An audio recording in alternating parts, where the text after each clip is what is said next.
was the first time in a long time that I felt at peace. I didn't have an excuse to ignore God's voice, and his presence was so powerful, it was so overwhelming. It was one of those embarrassing crying moments because he felt so powerless and thankful that God sent his son to die for us. And it really made me think, why do we deserve that? I chose to ignore him for so long, so why did he care if I didn't care?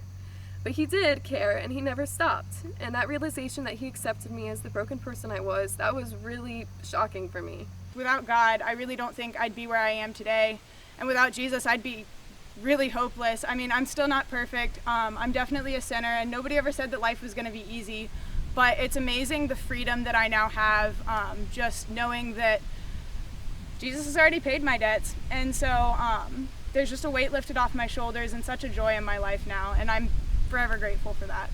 I wanted to express my gratitude to God for allowing his one and only son to die on the cross in order for me to be redeemed from my sins.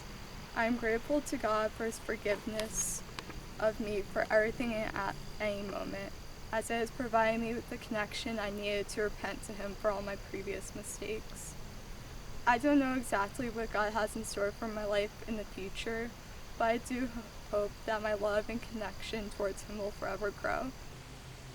For me, the fact that I can even be forgiven absolutely boggles my mind, but that's the beautiful thing about faith and the death and resurrection.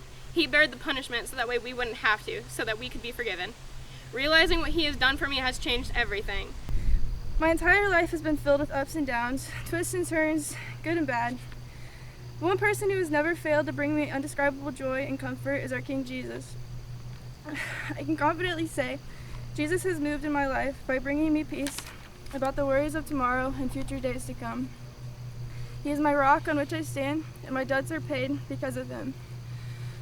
His death and resurrection was the ultimate sacrifice so that you and I can live eternally in his kingdom. My burdens are lifted, and my shame is now left at the cross. As I stand here today, I will die to myself and pick up my own cross.